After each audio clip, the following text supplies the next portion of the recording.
38 years as a fire marshal taught me one thing above all else. Trust your instincts when something doesn't smell right, because by the time you see the flames, it's often too late. I woke at 2:47 a.m. on a Tuesday in late October. The red numbers on my bedside clock burned through the darkness of my Portland bedroom, and I lay there listening to something that didn't belong. A soft sound, rhythmic, almost like breathing, but wrong somehow. My name is Henry Patterson. Most people call me Hank. I'm 68 years old, and I spent nearly 4 decades responding to emergencies, first as a firefighter, then 22 years as a fire marshal investigating causes and origins. You don't survive that career without developing certain instincts, the kind that wakes you from deep sleep when something's out of place. The sound came again, a whimper, faint but distinct enough to pull me from bed. I pulled on my robe and stepped into slippers, moving through my house with the practiced quiet of a man who's walked through plenty of scenes he didn't want to disturb. The October air bit cold through the kitchen window as I peered into my backyard. The motion sensor light had triggered, casting harsh white across the garden my late wife Catherine had planted 30 years ago. Nothing moved, but the sound continued. I stepped outside, crossing wet grass in my slippers, feeling the cold seep through to my feet. The rhododendron bushes along the back fence rustled. Not wind, something deliberate. "Hello?" I kept my voice low and steady. The rustling stopped. I moved closer, pushing aside the thick leaves, and found him there beneath the branches. 7 years old, curled into a ball so tight I almost missed him in the shadows. Thin pajamas soaked through with dew, shivering so hard his teeth chattered. My grandson, Ethan. If you've ever had that moment where everything you thought you understood suddenly makes no sense, hit that like button and drop a comment telling me where you're watching from and what time it is there, and subscribe, because this story goes places I never expected. "Ethan!" I crouched down, my knees protesting. "What are you doing out here, buddy?" He looked up at me with eyes too old for 7, dark circles underneath, dirt smudged across his cheek. He didn't answer, just stared. "Come on." I held out my hand. "Let's get you inside." He took it. His fingers felt like ice. I picked him up. He weighed almost nothing, and carried him toward the house. He buried his face against my shoulder, and I felt him shaking, not just from cold. Ethan lived 3 miles away with his mother, Clarissa, my daughter-in-law. There was no reason for him to be in my backyard in the middle of the night.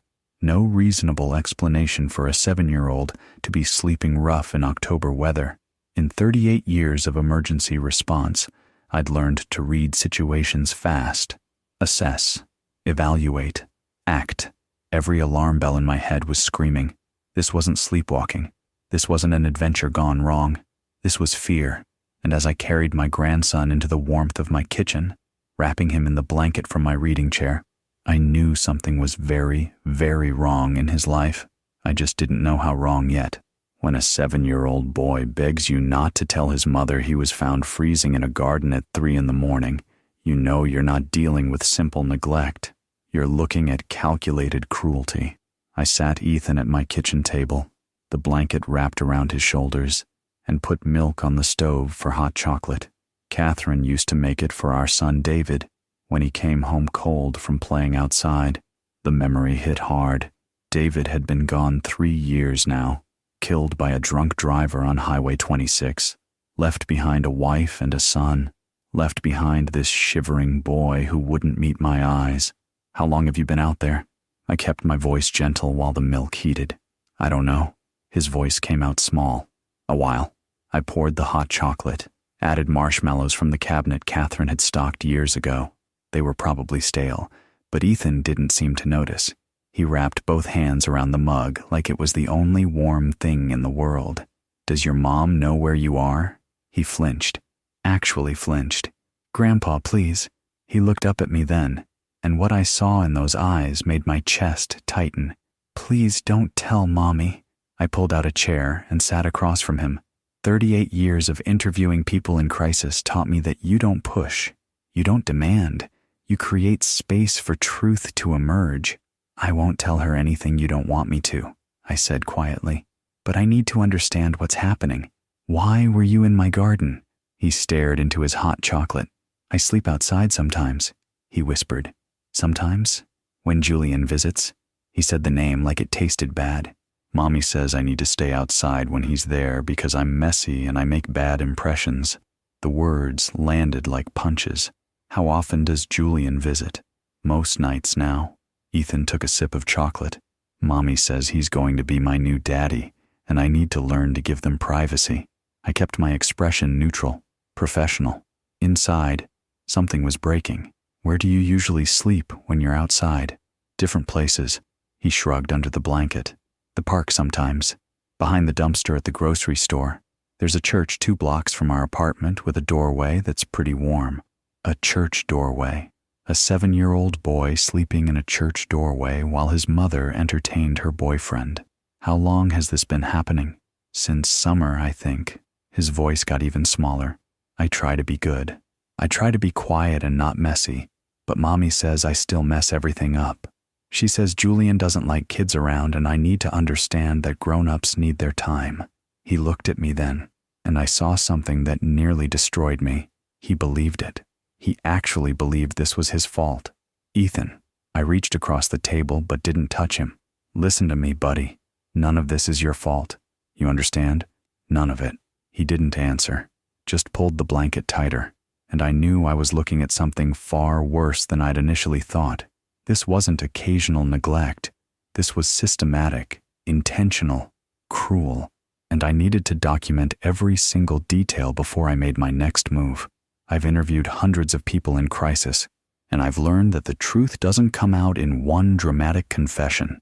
It comes in small, painful pieces that only make sense when you're patient enough to see the whole picture. I made Ethan soup, chicken noodle from a can, but it was hot and he ate it like he hadn't seen food in days. While he ate, I asked gentle questions, the kind that sounds like conversation, not interrogation. Techniques I'd learned from decades of fire investigation. How to get people to tell you what happened without them realizing they're building your case. When did the outside time start? I refilled his bowl. Maybe June? He slurped noodles. At first it was just punishment, like when I spilled juice or was too loud. Mommy would say I needed to think about my behavior in the backyard. And then Julian started coming over more. Ethan stared into his soup. And Mommy said I needed to play outside when he visited because apartments are small and grown-ups need space. How long would you stay outside? All night sometimes. He said it like it was normal. Julian usually leaves in the morning before school. I pulled out my phone and opened the camera, trying to keep my hand steady. Ethan, I need to take some pictures. Just of you, here at the table. Is that okay? He nodded, not understanding why. I photographed him from several angles. The dirt crusted under his fingernails, the bruises on his knees and elbows from sleeping on hard surfaces, the hollowness around his eyes, the way his pajamas hung loose on a frame that should have been filled out with healthy 7-year-old growth. In the kitchen light, I could see things I'd missed outside. His hair was matted. His skin had that grayish tint that comes from poor nutrition and stress. When he turned his head, I caught the edge of a bruise on his shoulder, half hidden by his collar. How much do you weigh, buddy? I don't know. He shrugged. The nurse at school said I lost weight. She sent a note home, but Mommy threw it away. I had him step on my bathroom scale. 42 pounds. I remembered David at 7. Solid, healthy, probably 55 pounds at least. Ethan had lost significant weight. Do you go to school every day? Not always. He climbed back into his chair. Sometimes Mommy says I look too tired and she doesn't want the teachers asking questions. Every answer added another piece to a picture I didn't want to see but couldn't ignore. I thought about calling Clarissa immediately, confronting her, demanding answers. But 38 years of building cases against negligent property owners and code violators had taught me patience. You don't go in half prepared. You don't make accusations you can't prove. You gather evidence. You document everything. You build something so airtight nobody can ignore it. Because if I confronted Clarissa now, angry and emotional, she could shut me out completely. Get a restraining order. Move away with Ethan. And then what? Then my grandson would have nobody. So I kept my voice calm and my questions gentle. Even his fury burned cold in my chest, and I took notes on everything he said. I've walked into burning buildings, knowing I might not walk out, but nothing prepared me for the cold indifference in my daughter-in-law's voice when I told her I'd found her son sleeping in my garden. At 6 a.m., with Ethan finally asleep on my couch, I called Clarissa. She answered on the 5th ring. "What? It's Hank. Ethan's here at my house." Silence. Then, "Oh, I was wondering where he went." Like he was a misplaced set of keys. "He was sleeping in my backyard," I said carefully, "in the cold, in his pajamas." "Okay." Her voice carried that edge of annoyance I'd learned to recognize over the past year. "Well, can you just keep him through the weekend? Julian and I have plans." I gripped the phone tighter. "Clarissa, your son was outside at 3 in the morning, alone. He needs to learn boundaries." She cut me off. "This is exactly the problem, Hank. He doesn't respect my privacy. He doesn't understand that grown-ups need their own time. He's 7 years old." "Exactly. Old enough to follow simple rules." Her tone sharpened. "And you're undermining my parenting by making this into some big drama. He was fine. He's always fine. He's just manipulative and knows exactly how to get sympathy from people." The words hit like ice water. "Manipulative," I repeated. "Yes. His teacher says the same thing. Always looking for attention." She exhaled impatiently. "Look, I don't have time for this. Keep him until Monday. I'll pick him up after work. We need to talk about—" The line went dead. I stood in my kitchen, holding the phone, staring at nothing. My son David had loved this woman once, married her, built a life with her, and when he died 3 years ago in that accident, I'd promised myself I'd help her however I could, support her, be there for Ethan. I watched her pull away gradually, stopped returning calls, made excuses why Ethan couldn't visit. I'd told myself she was grieving, processing loss in her own way, that she needed space. I'd been wrong. She wasn't grieving. She wasn't struggling. She was erasing David's son from her new life, and this Julian, whoever he was helping her do it. I walked to the couch where Ethan slept, his small chest rising and falling under the blanket. David was gone. There was no one else to protect this boy, just me, and I was done giving Clarissa the benefit of the doubt. 40 years fighting fires taught me that the difference between saving a life and losing one often comes down to preparation. So I approached saving my grandson the same way I'd approach entering a burning building, with a plan, backup, and zero room for mistakes. I called Clarissa back that Saturday morning and kept my voice neutral. "About this weekend," I said, "since you and Julian have plans, why don't I keep Ethan through Monday? Give you some space." "Fine, whatever." She hung up before I could say more. Good. That gave me 3 days. I started with photographs. Ethan's physical condition needed documentation while the evidence was fresh. I took pictures of his feet, raw spots from walking without proper shoes, his arms, scratches from sleeping rough in bushes, his hollow cheeks, the way his ribs showed through his shirt when he reached for things. Then I sat him down at the kitchen table with juice and crackers. "Buddy, I need to ask you some questions about staying outside. Is that okay?" He nodded, focused on the crackers like they might disappear. "I'm going to record our conversation on my phone, not to get you in trouble, just so I remember everything exactly right. Is that all right with you?" "Okay, Grandpa." I pressed record and asked simple questions. When did the outside time start? How often did it happen? Where did he sleep? Was he ever hurt? His answers came slowly, matter of fact. He described sleeping behind dumpsters the way other kids might describe camping trips. He mentioned being chased by a dog once, falling asleep on a bus stop bench, and waking up when a police officer shook his shoulder, then running before the officer could ask questions. Every word was evidence. Monday morning, I took Ethan to my doctor. Dr. Sarah Chen had been my physician for 15 years, and she didn't hide her shock at Ethan's condition. "He's lost approximately 14 pounds since his last checkup," she said quietly, reviewing his file.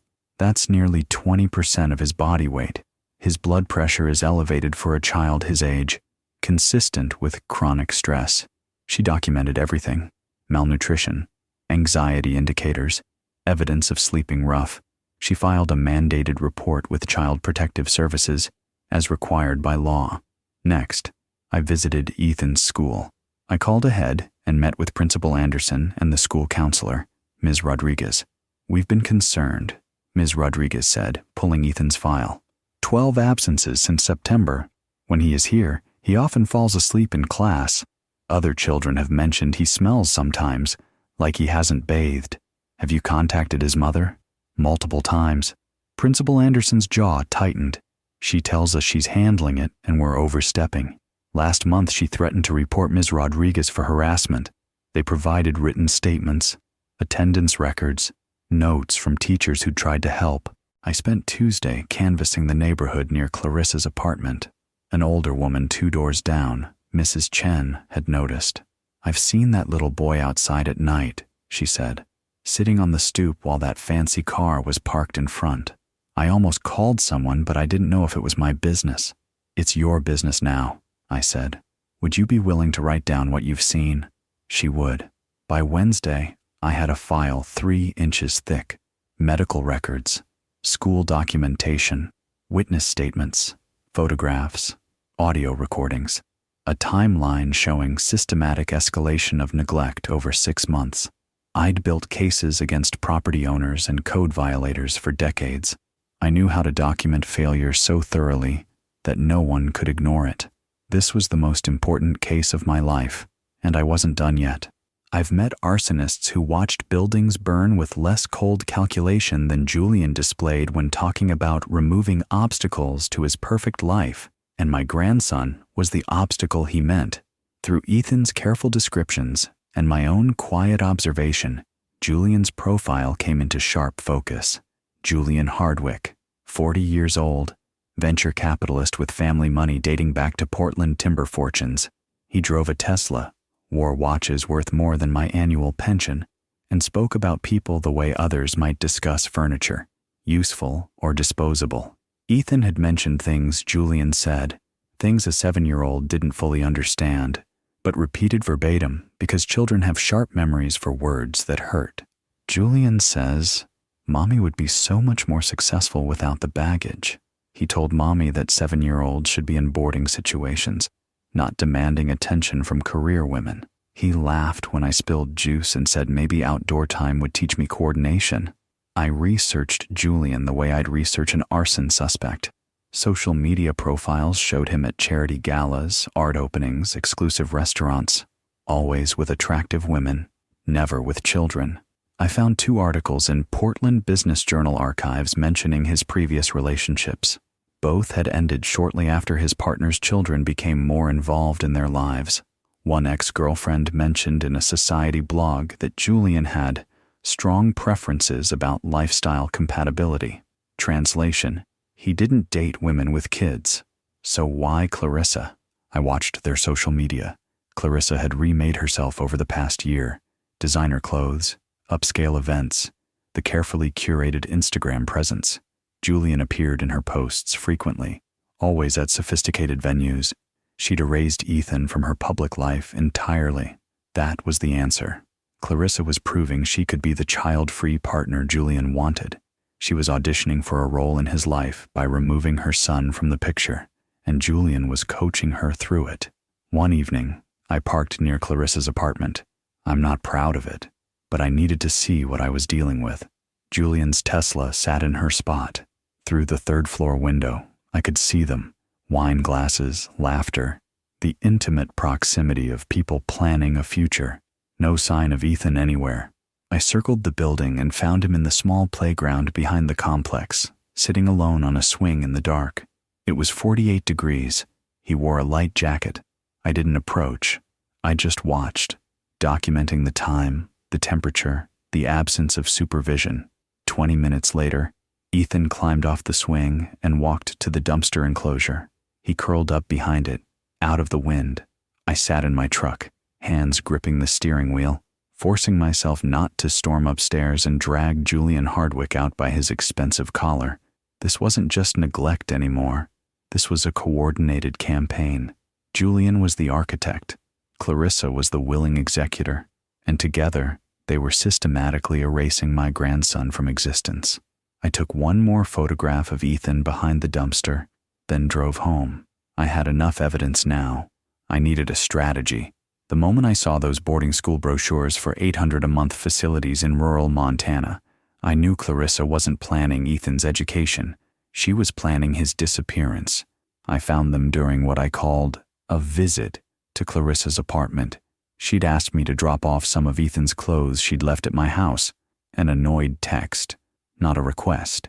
When she stepped into the bedroom to take a phone call, I did what any fire marshal investigating a scene would do. I looked around. The trash can in her home office held the evidence. 3 brochures for boarding facilities in Montana and Wyoming, not prestigious academies. Budget operations advertising year-round care and minimal parental involvement required. The kind of places that take kids whose families want them warehoused, not educated. $800 a month, less than she probably spent on wine.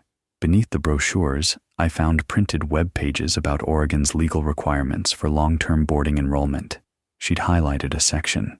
Parents may enroll children in out-of-state educational facilities without court approval if enrollment occurs during standard academic enrollment periods. Summer. She was planning to do this during summer break. I photographed everything with my phone, hands shaking with rage I couldn't show. There were also drafts of emails to Julian, deleted, but still in her trash folder. I took pictures of her computer screen. The summer enrollment makes it clean. One draft read, "By the time school starts in Portland, he'll already be established elsewhere. We can frame it as an educational opportunity. Then during our engagement year, his absence seems normal. Our engagement year." Another email draft. "Once we're married and settled, we can evaluate whether bringing him back makes sense. But honestly, Jules, boarding through high school might be better for everyone. He'd have structure, and we'd have our lives." Structure. That's what she called abandonment. I heard her footsteps and slipped the phone back in my pocket, turning away from the desk. "Find what you need?" She stood in the doorway, eyes cold. "Just setting his clothes on the couch," I said evenly. She nodded toward the door. "I have plans. You should go." I left, but I understand now. This wasn't about Julian preferring a child-free lifestyle. This wasn't about Clarissa being overwhelmed or struggling. This was erased, premeditated, calculated. They were going to ship Ethan to Montana in June, 8 months from now. Some facility where they could forget he existed, where he'd be 700 miles from anyone who loved him, warehoused with other unwanted children, learning that he was disposable. And legally, she could do it. She was his biological parent.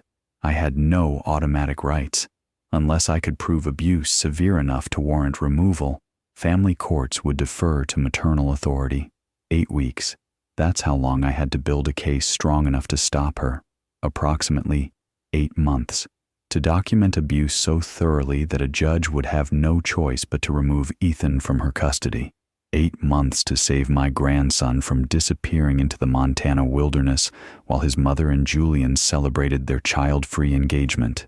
I'd built complex investigations in less time, but I'd never had stakes this high, and I'd never been this afraid of failing. I walked into that meeting hoping to appeal to whatever maternal instinct Clarissa had left, but I walked out understanding that some people don't have instincts. They have agendas. I arranged to meet her at her apartment on a Thursday evening. I brought copies of everything: medical reports, school statements, witness accounts, photographs. I kept them in a folder on my lap. "We need to talk about Ethan," I said.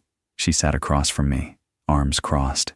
"If this is about the boarding school research, I'm his mother. I decide what's best for his education." So she knew I'd seen them. "This isn't about education." I opened the folder. "This is about systematic neglect. I have documentation going back 6 months. Medical evidence of malnutrition and stress. School records showing absences and concerning behavior changes. Witness statements from neighbors who've seen Ethan locked outside overnight." She didn't even blink. "I'm offering you a choice," I continued. "Sign temporary custody to me. Get whatever help you need. Maybe in time, you can rebuild a relationship with your son. But right now, he needs to be somewhere safe. You have no legal standing.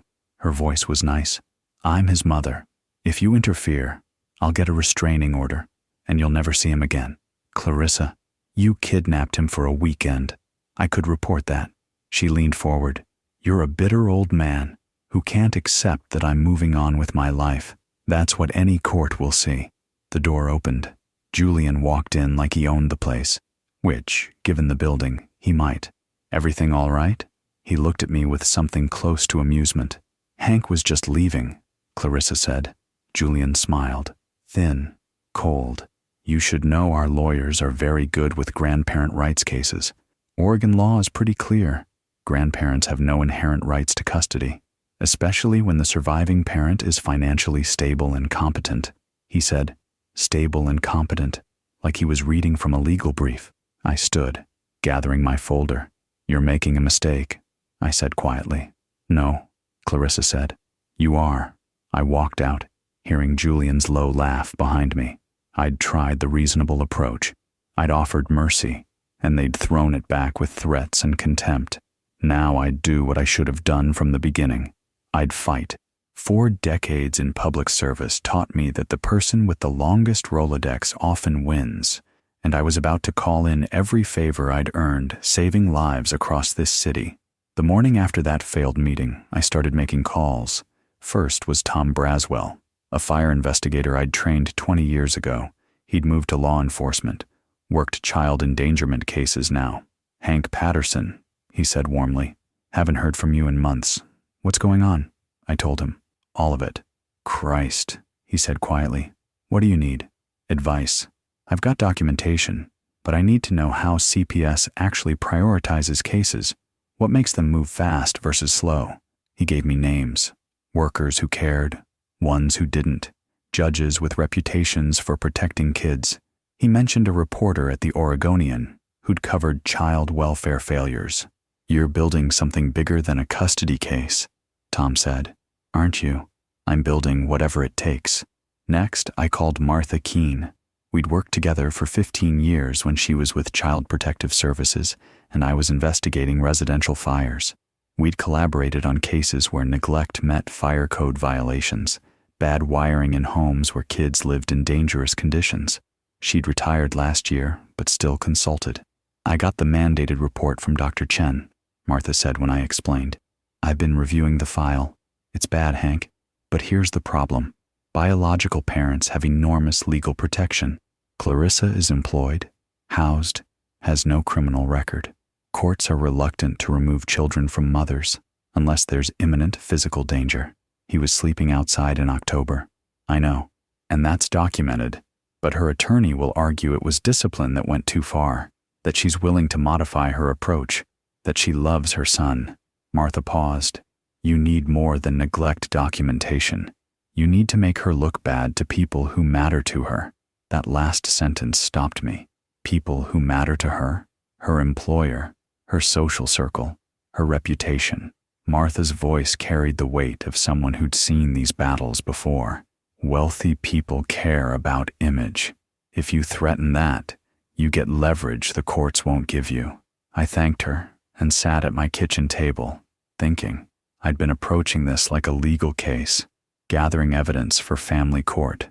But family court was slow, expensive, and stacked against grandparents. Martha was right. I needed a different battlefield. I called the school counselor, Ms. Rodriguez, and got permission to access Ethan's records more formally. I contacted 3 other parents who'd witnessed Clarissa's dismissive behavior at school events. I reached out to the neighbor, Mrs. Chen, and asked her to document specific dates and times she'd seen Ethan locked out. I contacted my former public information officer from the fire department, who still had media connections. I wasn't gathering evidence for a judge anymore. I was gathering ammunition for a public campaign. By the end of that week, I had a network of people who knew the truth, people who were ready to speak if needed. And I had a strategy. I'd spent 38 years saving people from fires. Now I was going to start one. Controlled, deliberate, hot enough to burn away Clarissa's carefully constructed image. And I knew exactly where to aim the first spark. Clarissa had spent 6 years building a public image as a sophisticated, successful professional. And I was about to show her clients, colleagues, and social circle exactly what kind of mother she really was. I spent a weekend studying my enemy. That's how I thought of her now. Not as my daughter-in-law, not as David's widow, as an opponent who needed to be defeated. Her Instagram showed a carefully curated life, gallery openings where she posed with wine glasses and modern art, charity events in designer dresses, hiking photos from Columbia River Gorge with Julian, both of them in expensive outdoor gear that had probably never been dirty before that photo shoot. Not one picture of Ethan, not in 2 years. I scrolled back. After David died, there were a few photos of her with Ethan at parks, at his kindergarten graduation, token mother and son images. Then they stopped. Right around the time Julian appeared, her LinkedIn profile was even more telling. Award-winning real estate agent specializing in luxury properties in Portland's Pearl District and West Hills, committed to work-life balance and authentic client relationships. Work-life balance. The phrase was almost funny. Her professional bio mentioned her late husband briefly, navigating life after loss with grace and resilience, but didn't mention she had a son. That was intentional.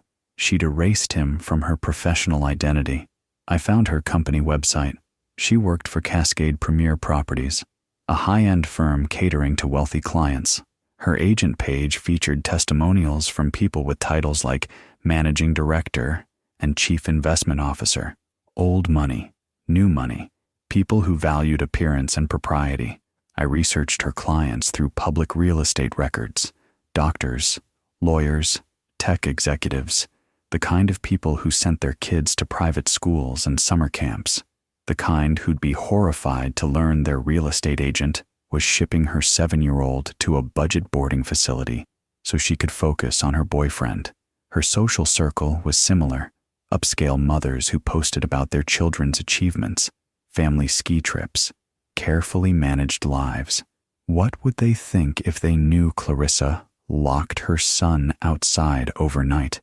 That he'd lost 20% of his body weight, that she'd researched the legal minimum for abandoning him in Montana?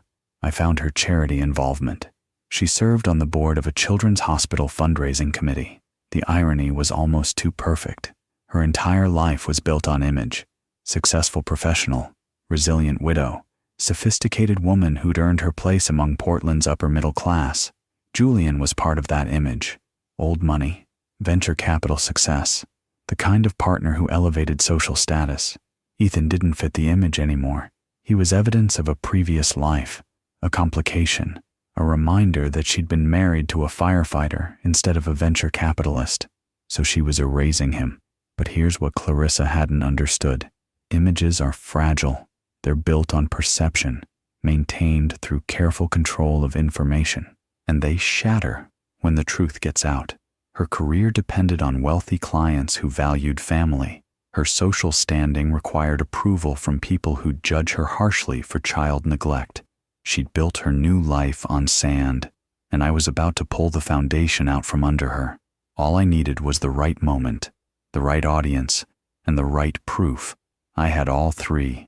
In fire investigation, you build a case by showing what should have happened versus what did happen, and I was about to show everyone what a loving mother looks like compared to what Clarissa actually was. I started with the school. I attended the next parent-teacher organization meeting. I'd never gone before. That had always been David and Clarissa's territory. But I was Ethan's grandfather and legal emergency contact. I had every right. The meeting covered budget issues, upcoming events, volunteer needs. During the open forum, I introduced myself. I'm Hank Patterson, Ethan Patterson's grandfather. Some of you knew my son David before he passed. Several parents nodded sympathetically. I wanted to let you know that Ethan's been staying with me recently while his mother manages some personal challenges. If anyone has questions about his well-being or needs to reach a responsible adult, I'm available. Simple, professional, but the message was clear. There were problems at home, and I was stepping in. After the meeting, 3 parents approached me quietly. I'm glad Ethan has you, one mother said. Clarissa was difficult to reach. She missed every parent conference last semester, another dad mentioned. She told me last year that school events were unnecessary obligations for working parents. I remember thinking that was a strange way to describe your kid's science fair. A third parent, a teacher's aide, was more direct. Ethan has been falling asleep in class. When we called his mother, she said we were being dramatic and he just needed to manage his bedtime better. He's 7. I took notes.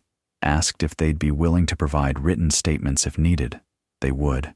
I documented my own care of Ethan meticulously. Medical appointments where he gained back 4 pounds in 2 weeks. Regular school attendance, perfect since he'd been with me. Therapy sessions with a child psychologist recommended by Dr. Chen. The therapist's assessment was damning. Ethan exhibits symptoms consistent with chronic neglect and emotional abuse. He demonstrates anxiety, difficulty trusting adults, and age-inappropriate self-blame. He requires ongoing therapeutic intervention. I kept every receipt, every appointment record. Every piece of evidence showed that under my care, Ethan was thriving. The contrast would be impossible to ignore. I also contacted Clarissa's neighbors more formally. Mrs. Chen provided a written statement. So did a younger couple who'd seen Ethan outside late at night multiple times. We thought about calling someone, they wrote, but we weren't sure if it was our place. We regret not acting sooner. I reached out to Ethan's previous teacher from last year. She remembered the change. First semester, he was a bright, engaged student, she wrote. In the second semester, after winter break, he became withdrawn. His hygiene declined. He stopped participating. I attributed it to grief over his father, but looking back, the timeline matches when this Julian person appeared in his mother's life. Every piece of evidence showed the same pattern. Ethan had been fine until Julian arrived. Then systematic neglect began. I wasn't just building a case anymore. I was building a narrative, a story so clear that anyone hearing it would reach the same conclusion. Clarissa had chosen a man over her son, and that choice had nearly destroyed a 7-year-old boy. I had the evidence. I had the witnesses. Now I needed the audience. I gave Clarissa one last chance to do the right thing, not because I thought she'd take it, but because I needed to prove to myself, and eventually to a judge, that I'd tried every option before destroying her life. I arranged the meeting through my attorney, Robert Chen, no relation to Dr. Chen, but equally competent. I also invited Martha Keene as a witness, using her CPS credentials to add weight. We met at Robert's office on a Thursday morning. Neutral ground, professional setting. Clarissa arrived 15 minutes late, wearing a designer suit. Julian waited in the lobby, scrolling through his phone. Robert laid out the situation formally. Mr. Patterson has extensive documentation of neglect and emotional abuse spanning 6 months. Medical reports, school records, witness statements, evidence of plans to place Ethan in substandard boarding facilities against his therapeutic needs. He slid the custody transfer agreement across the table. This is a voluntary temporary custody arrangement, Robert continued. Mr. Patterson would assume legal custody of Ethan for 1 year, during which you could pursue counseling and demonstrate improved parenting capacity. At the end of that period, custody could be revisited. This allows you to maintain a relationship with your son while ensuring his immediate safety. Clarissa picked up the document, read it, set it down. You're bluffing, I assure you, Robert said. We are not.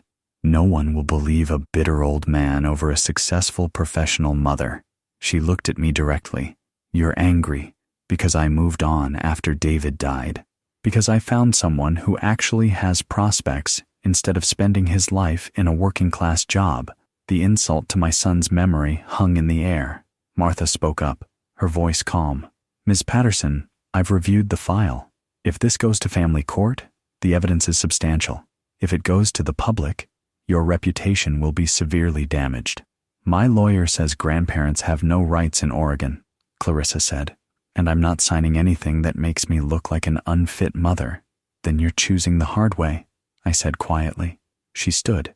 I'm choosing to protect myself from a vindictive old man who can't accept that his grandson has a mother who's actually doing fine. She walked out. Julian followed, throwing us a smirk over his shoulder. Robert looked at me. Well, we tried. Yes, I said. We did. Martha gathered her files. You know what happens now, Hank. This gets ugly. It was already ugly, I said. Now it just gets public. I'd given her every chance to walk away with dignity. She'd chosen arrogance instead. That was her last mistake. For 38 years, I'd fought fires by attacking them at their source, and Clarissa's source of power was her reputation. So that's exactly what I set ablaze. Monday morning, I started with the official channels. I filed a comprehensive CPS report, not the mandated report Dr. Chen had filed, but a formal complaint with every piece of evidence I'd gathered: medical records, photographs, witness statements, school documentation, the boarding school brochures. Martha walked it through the system personally, flagging it as urgent. Then I sent certified letters to Cascade Premier Properties. Attention, Managing Director. The letter was factual, professional. It detailed Clarissa's treatment of Ethan, noted that she'd misrepresented herself as childless in professional materials, and included copies of the medical evidence showing malnutrition and neglect. I didn't ask for anything. I simply provided information they had a right to know about an employee who represented their brand. Next came the charity boards. Clarissa sat on the fundraising committee for Portland Children's Hospital. She'd used that position to network, to build credibility, to appear community-minded. I sent the board chair a detailed letter with documentation.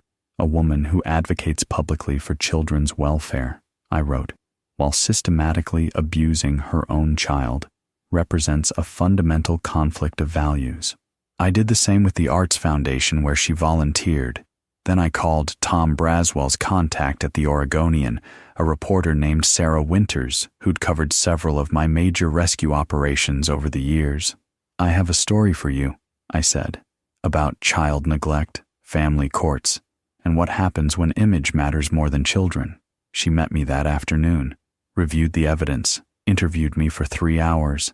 This is solid, she finally said. When can I contact Clarissa for a comment? Whenever you're ready. The article ran Thursday morning, front page of the Metro section. Local real estate agent under investigation for child neglect. Grandfather fights for custody. It was fair, balanced. Sarah had contacted Clarissa, who'd declined to comment.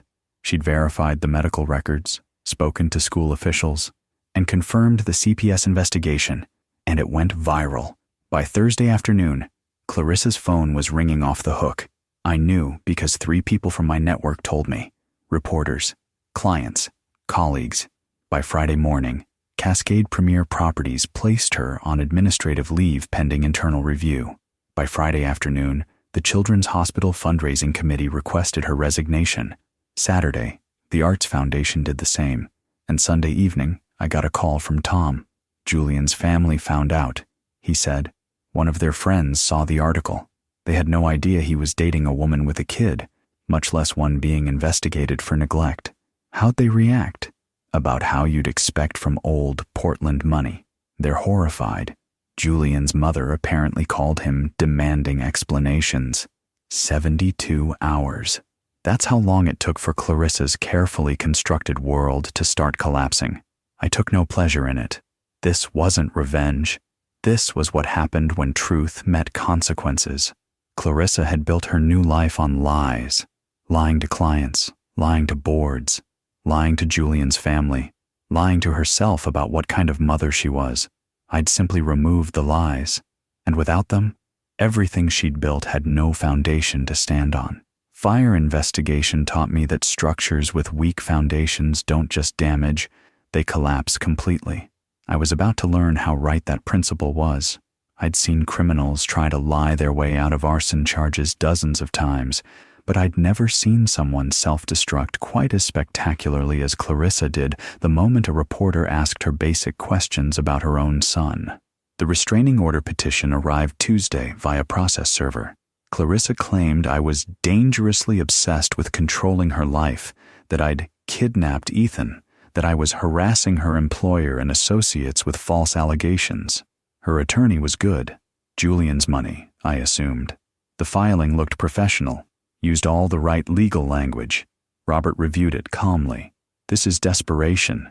She's hoping a sympathetic judge will see a grieving widow being persecuted by her late husband's father. Will it work? Not with the evidence we have, but it'll tie things up for a few days. Those few days felt long. Clarissa launched her own public campaign. Facebook posts about beloved mothers being attacked by vindictive family members. Instagram stories with old photos of her and Ethan from years ago, captioned with things like, "Fighting for my son," and "Truth will prevail." She had friends, the kind who believe what they're told without asking questions. They shared her posts, left supportive comments. Julian's lawyers sent cease and desist letters threatening defamation suits if I continued spreading malicious falsehoods. For 48 hours, I wondered if wealth and lawyers might actually overcome truth. Then Clarissa made her mistake. A local TV station reached out for an interview. She saw it as an opportunity to tell her side, to appear sympathetic, to rebuild her image. She accepted. The interview aired Thursday evening. I watched it with Robert and Martha. The reporter was professional, gave Clarissa every opportunity to explain. "Ms. Patterson, your father-in-law alleges that your son was found sleeping outside. Can you respond to that?" "It's been taken completely out of context," Clarissa said smoothly. "I was teaching him responsibility. Children need boundaries." "What's Ethan's teacher's name?" Clarissa blinked. There are several teachers." "Which one?" "His primary teacher." "First grade?" "I'd have to check. I have it written down somewhere." The reporter's expression didn't change. "What's his favorite food?" "He likes chicken." "Most kids like chicken." "How old is Ethan?" A pause. "Too long." "7. He's 7. You hesitated." "I'm under enormous stress. My father-in-law is trying to destroy my life." But the damage was done. The video clip. Clarissa, unable to name her son's teacher, guessing at his favorite food, hesitating on his age, went viral by Friday morning. 6 million views by Saturday. The comments were brutal. What mother doesn't know her kid's teacher? She doesn't even know what he likes to eat. The hesitation on his age, that's everything you need to know. Clarissa had tried to save her reputation through the media. Instead, she destroyed it on camera, and millions of people had watched her do it. 38 years responding to emergencies taught me that help doesn't arrive until someone calls it in. And when that judge reviewed the evidence I'd compiled, he made the call that saved my grandson's life. Martha called me Friday afternoon, the day after Clarissa's disastrous interview. "I'm filing for emergency temporary custody removal," she said. "The evidence is overwhelming, and that interview, Hank, any judge watching that will see what we see." "How long?" "Hearing Monday morning. Judge Morrison. He's fair, thorough, and he prioritizes child welfare." That weekend felt endless. Ethan was still with me. Had been for 3 weeks now. He was sleeping better, eating regularly, and starting to smile more often. The thought of him going back to Clarissa made my chest tight. Monday morning, Robert and I sat in family court. Martha presented the case to Judge Morrison, a gray-haired man in his 60s who reminded me of several fire chiefs I'd worked under, the kind who listened carefully and didn't waste words. Martha walked through the evidence methodically. Medical documentation showing malnutrition, weight loss, and chronic stress indicators. Witness statements from neighbors, teachers, school administrators. School records showing the pattern of absences and behavioral changes. The boarding school brochures and Clarissa's research into legal loopholes. My documentation of Ethan's care, regular meals, therapy sessions, medical checkups, perfect school attendance. And finally, the viral interview, where Clarissa couldn't answer basic questions about her own son. "Your Honor," Martha concluded, "this child was systematically neglected for 6 months. His mother has demonstrated no genuine interest in his welfare. Meanwhile, his grandfather has provided exemplary care, and the child is thriving in his custody." Judge Morrison reviewed the file, watched the interview clip on the court's monitor. He looked up. "Where's the mother now?" The court officer checked his phone. "According to the process server, Ms. Patterson is at a wine tasting event in the Pearl District. She was notified of today's hearing but chose not to attend." The judge's expression hardened slightly. A wine tasting, while the court decided her son's fate. "I've seen enough," Judge Morrison said. Emergency temporary custody is granted to Henry Patterson, effective immediately, pending full custody hearing in 6 months.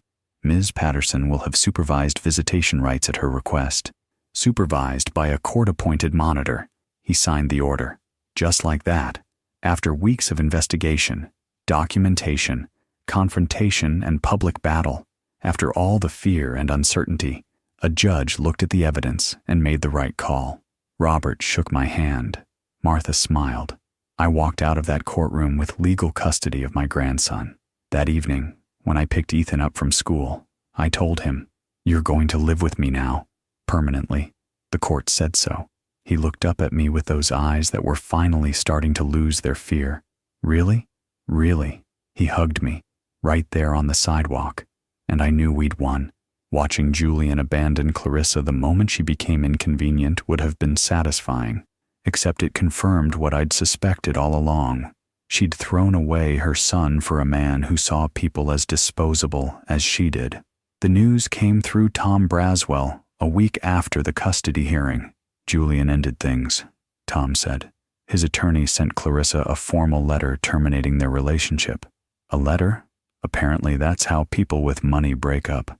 His statement to mutual friends was, "I can't be associated with this kind of publicity." Not, "I was misled," or "I didn't know." Just concern about association and publicity. Through my network, it's amazing what people tell you when you've saved their lives or their property over 4 decades. I learned more. Julian's family had pressured him hard. Old Portland money doesn't like scandal. His mother had apparently given him an ultimatum: end it or face social consequences within their circle. Julian chose his social standing, just as Clarissa had chosen hers. One of Clarissa's former friends, someone who'd sided with me after seeing the evidence, mentioned that Clarissa was devastated by Julian's departure. She'd sacrificed her relationship with Ethan to please a man who viewed her the same way she'd viewed her son: convenient when useful, disposable when not. The irony was almost too perfect. I wish I could say Julian faced consequences, that his business suffered, or his reputation took a hit. He didn't. Wealthy men rarely do. He simply moved on. 6 months later, I heard he was dating someone else, another professional woman, no children, but his absence proved something important. He'd been the catalyst, not the cause. Julian had influenced Clarissa, encouraged her worst instincts, and provided justification for abandoning Ethan. But Clarissa had made every choice herself. She'd locked her son outside. She'd researched boarding schools. She'd prioritized wine tastings over custody hearings. Julian was gone, but those decisions remained hers, and she'd have to live with them for the rest of her life. I slept fine with that knowledge, because Ethan was safe, healing, and home. And that's all that mattered. Saving someone from a burning building takes minutes, but I was learning that saving someone from years of psychological damage takes patience, love, and time. And at 68, I finally had time to give. The first month was hard. Ethan had night terrors, waking up screaming, convinced he was outside in the cold. I'd find him checking locks on doors and windows, making sure he couldn't be locked out. He hoarded food in his room, crackers under his pillow, granola bars in his backpack. When I found them, he panicked, thinking I'd take them away. "Buddy," I said gently, "there's always food here, always. You never have to hide it." It took weeks before he stopped. Dr. Sarah Chen referred us to a child psychologist, Dr. Patricia Williams, who specialized in neglect and trauma. Ethan saw her twice a week. "He's carrying guilt he shouldn't have," Dr. Williams explained after their 3rd session. "He believes his mother's treatment was his fault, that he was too messy, too demanding, too much trouble. We need to help him understand that adults are responsible for caring for children, not the other way around." We established routines. "Structure," Dr. Williams said, "helps traumatized children feel safe. Breakfast together every morning, scrambled eggs and toast, his choice of juice. I walked him to school, picked him up every afternoon, homework at the kitchen table while I made dinner, bedtime at 8:30 with stories. I read him the books Catherine had read to David, Where the Wild Things Are, The Chronicles of Narnia, All the classics. At first, Ethan sat rigid during story time, like he was waiting for punishment. But slowly, over weeks and months, he relaxed. He started asking questions. "Grandpa, why does Aslan have to die? What happens to Max after he goes home?" He started laughing, tentatively at first, then more freely. He gained weight. Dr. Chen monitored it carefully. 4 pounds the first month, 6 more by the end of the second. His face filled out. Color came back to his cheeks. He made friends at school. Real friends. Not the desperate attempts at connection he'd shown before. Kids who came over for playdates, whose parents smiled at me and said, "Ethan's such a sweet boy." He joined soccer. Wasn't particularly good at it, but he loved running around with other kids, being part of a team. One evening in late summer, he'd been with me about 7 months. We were sitting on the back porch watching fireflies. "Grandpa," he said quietly. "Yeah, buddy? I'm not scared anymore." I looked down at him. He was leaning against my arm, relaxed in a way I'd never seen during those first terrible weeks. "I'm glad," I said. "I used to be scared all the time. At Mom's house, at night, at school, everywhere." He watched a firefly drift past. "But not here. I'm not scared here." He hugged me then. Spontaneous, unprompted. Just a 7-year-old boy hugging his grandfather. I hugged him back, feeling something tight in my chest finally loosen. This was why I'd fought. This moment. This boy. Safe and healing and learning to be a child again. Worth every battle.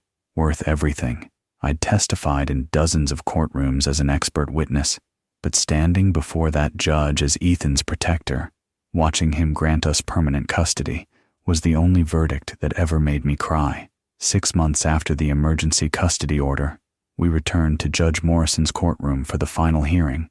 Clarissa appeared this time. She'd hired a different attorney. Apparently Julian's lawyers had stopped representing her when he ended things. Her new attorney presented a weak case.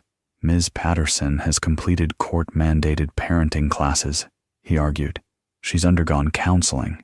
She recognizes past mistakes and is committed to rebuilding her relationship with her son." Judge Morrison looked at Clarissa. "How many times have you visited Ethan in the past 6 months?" Silence. "Ms. Patterson, supervised visitation was available to you. How many times did you exercise that right?" I've been dealing with a lot. The publicity, the job situation. How many times?" "None, Your Honor." The judge made a note. Robert presented our case. 6 months of documented care. Therapy progress reports from Dr. Williams. Medical records showing healthy weight gain and reduced anxiety markers. School reports showing excellent attendance and academic improvement. Letters from teachers, neighbors, and other parents describing Ethan's transformation. And most importantly, a carefully prepared statement from Dr. Williams about Ethan's therapeutic progress and his clearly expressed preference to remain with me. "This child has experienced significant trauma," Dr. Williams had written. "He has made remarkable progress in his grandfather's care, establishing healthy attachments and developing age-appropriate emotional regulation. Removal from this stable environment would be therapeutically contraindicated and potentially harmful." The judge reviewed everything, asked Clarissa questions she couldn't answer convincingly. "Why didn't you visit your son?" "I was afraid it would be too emotional. For him or for you?" No answer. "Ms. Patterson, do you know what Ethan's current favorite book is?" She didn't. "His best friend's name?" She didn't know that either. Judge Morrison closed the file. "I'm granting permanent legal custody to Henry Patterson," he said. "Ms. Patterson will retain supervised visitation rights, should she choose to exercise them. She will also be required to pay child support in the amount of $800 monthly, the same amount she'd been willing to pay for boarding school. This court finds that Mr. Patterson has provided exemplary care and that the child's best interests are clearly served by remaining in his custody. This order is effective immediately." He signed the papers. Robert gripped my shoulder. I sat there, feeling tears I didn't try to hide. At 68 years old, I'd become a father again, and this time, I'd do everything right. Clarissa left the courtroom without looking at me. Her attorney followed, already packing his briefcase. I walked out with permanent custody papers in my hand, and Ethan waited at home with Mrs. Chen, who'd agreed to watch him during the hearing. When I told him the news, He smiled, really smiled. So I get to stay forever? Forever, buddy. That was justice.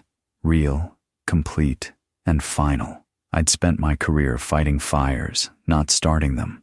But watching Clarissa's life burn down around her taught me that some people pour their own gasoline and light their own matches.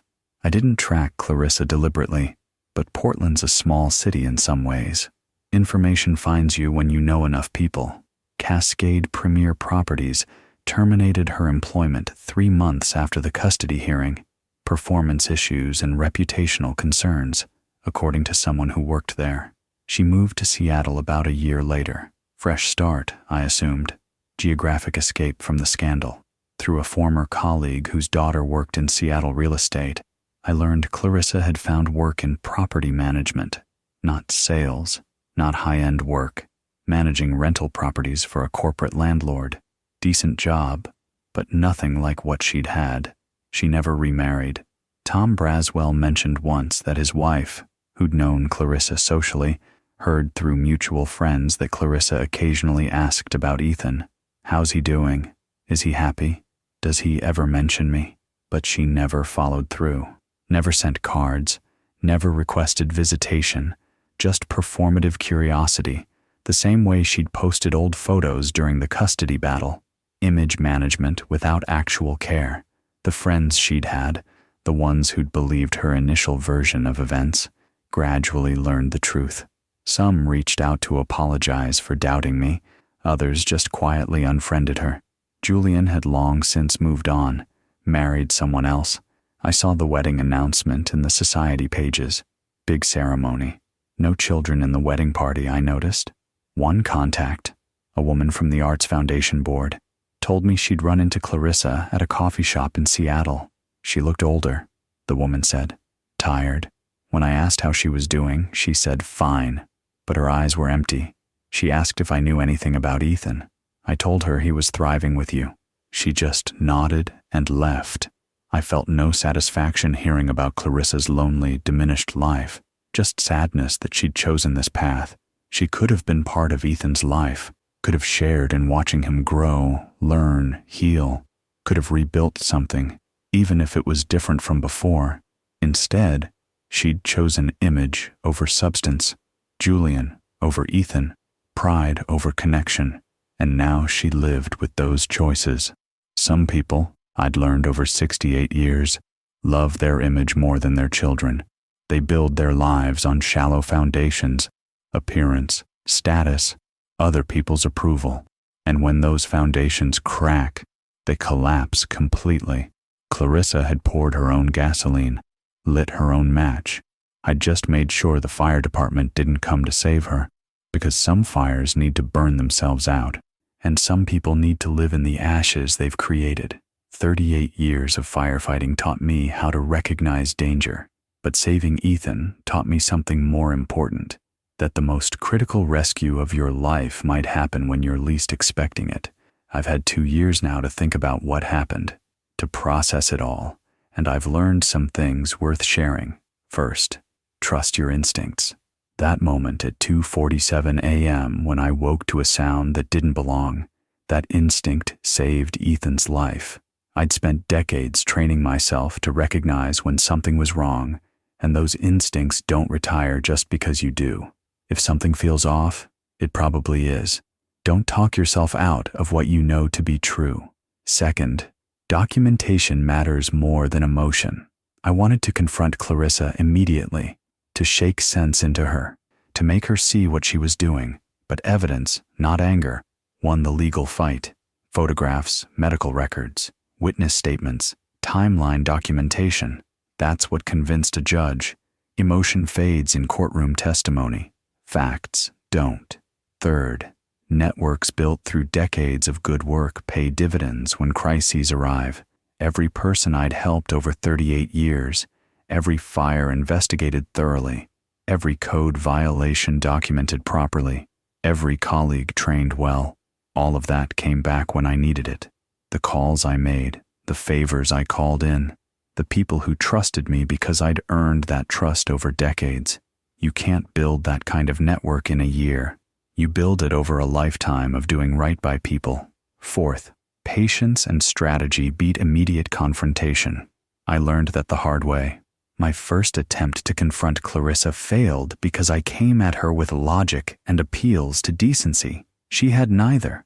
But when I shifted strategy, when I attacked her actual vulnerability, her reputation, I found leverage.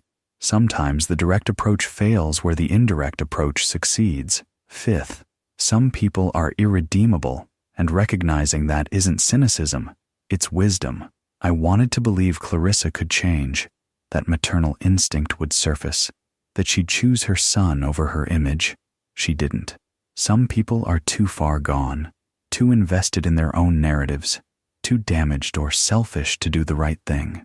Accepting that isn't giving up on humanity. It's seeing clearly, finally. And this is the big one. At 68, I discovered my most important life mission wasn't the fires I fought for 38 years. It was saving one child from a different kind of danger. I'd spent my career pulling people from burning buildings, investigating arson, preventing deaths through code enforcement. Good work, important work, but saving Ethan, that was the rescue that mattered most. But don't retire when you do. It just changes form. I thought my productive years were behind me when I hung up my badge. Turned out I was wrong. My most important work started at 68 in a garden at 2:47 in the morning, and I almost missed it. If you're watching this and suspect your grandchild needs help, I'm telling you what I wish someone had told me sooner. You're not powerless. You're not too old. And you might be that child's only chance. So stop wondering if you should act and start documenting so you can. I know how hard this is. If you suspect something's wrong with your grandchild, that knowing keeps you awake at night, you wonder if you're overreacting, if you're seeing problems that aren't there, if you'll damage family relationships by speaking up. Trust your instinct anyway. You've lived 60, 70, 80 years. You've raised children, navigated crises, seen enough of life to know when something's wrong. That instinct is real. Honor it. Here's what you do. Document everything. Dates, times, specific incidents, what you saw, what the child said, what concerned you. Take photographs if appropriate. Keep a written record. You're building a case, whether for CPS, for family court, or for your own clarity. Talk to schools, doctors, therapists. Build a network of professionals who can verify what you're seeing. You're not alone in this, even when it feels like you are. Understand that courts are difficult, but not impossible. Grandparents don't have automatic rights in most states, but evidence of abuse or neglect changes that equation. Courts prioritize child welfare over parental rights when the evidence is overwhelming. Make your evidence overwhelming. Prepare for the hard truth. You may have to fight your own child to save your grandchild. That's heartbreaking. David was my son, and I'd promised myself I'd support his widow. But supporting her meant failing Ethan.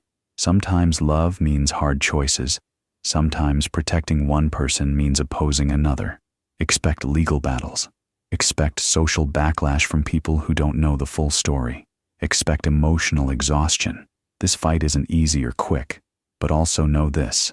One person who refuses to stay silent can change a child's entire life trajectory. You have advantages younger people don't. Experience, perspective, professional networks built over decades, financial stability, time, patience, the wisdom to know that quick fixes don't work and thorough preparation does. You're not too old to be a hero. You might be exactly the right age, because you have something desperate parents and overworked social workers don't have. You have time to pay attention, time to notice what's wrong, time to document, time to fight, and you love that child enough to do what's necessary. If you're in this situation, stop wondering if you should act. Start documenting so you can. That child needs someone who won't look away. Be that someone. 2 years after finding him shivering in my garden, Ethan stood on a soccer field holding a trophy, surrounded by friends, and I realized I hadn't just saved him. He'd saved me right back by giving this old firefighter one more life worth fighting for. Ethan's 9 now. He's thriving in ways I didn't dare hope for during those early dark months. honor roll student. His teacher says he's curious, engaged, and asks thoughtful questions. Math is his favorite subject. He likes that it has clear, right answers. Soccer team captain. Not because he's the most skilled player, but because he encourages his teammates and never gives up. The coach told me, Ethan's the kind of kid who makes everyone around him better. He has real friends. Kids who come over for sleepovers, who call the house asking if Ethan can come to the park. He's invited to birthday parties. He's part of things. He still sees Dr. Williams monthly, but the sessions are mostly check-ins now. The nightmares are rare, maybe once every few months instead of every night. The food hoarding stopped completely about a year ago. He's confident, curious, affectionate in the unself-conscious way kids are when they feel safe. He calls me Grandpa, like it's the most natural thing in the world. When his friends come over, he introduces me proudly. This is my grandpa. He was a firefighter. He saved a lot of people. I've been honest with him in age-appropriate ways about what happened. He knows his mother made choices that hurt him. He knows why he lives with me now. Dr. Williams helped me navigate those conversations carefully. But here's the thing. He's not defined by what happened to him. He's defined by his resilience, his kindness, his determination to be better than the hand he was dealt. On his 9th birthday last month, we had a party, 8 kids, pizza, a cake shaped like a soccer ball. After everyone left and we were cleaning up, he looked at me seriously. Grandpa? Yeah, buddy, I'm glad I found your garden that night. I had to swallow hard before answering. Me too, buddy, me too. Because otherwise I wouldn't live here, and living here is the best. He hugged me and ran upstairs to play video games with the time I'd given him before bed. I stood in my kitchen, 70 years old now, and thought about purpose, about how the most important thing I'd ever done wasn't fighting fires for 38 years. He was awake at 2:47 a.m. when a scared little boy needed someone to find him, and refusing to look away once I did.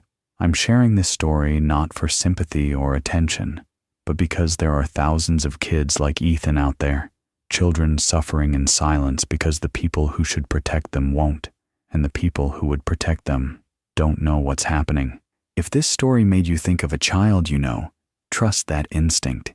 And if you're a grandparent facing a similar situation, know that you have more power than you think. Document, prepare, fight, because sometimes the difference between a child being lost and a child being saved is one person who refuses to look away. I was a fire marshal for 38 years. I investigated hundreds of fires, saved dozens of lives, and prevented countless deaths through proper code enforcement. But the most important rescue of my career happened after I retired, at 2:47 a.m. in my backyard garden, when I trusted my instincts and didn't ignore that sound that didn't belong. If you made it this far, thank you for listening to an old firefighter's most important rescue story. If this resonated with you, let me know in the comments where you're watching from and what time it is where you are. I'd love to know this message is reaching people. Hit that like button if you believe grandparents can still be heroes.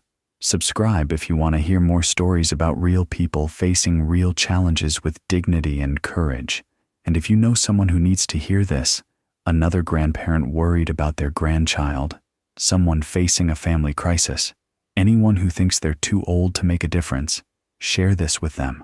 Sometimes the algorithm shows the right video to the right person at the right time. Stay safe out there. Trust your instincts. And remember, you're never too old to be someone's hero. The most important rescue of your life might be waiting for you at 2:47 in the morning. Don't miss it.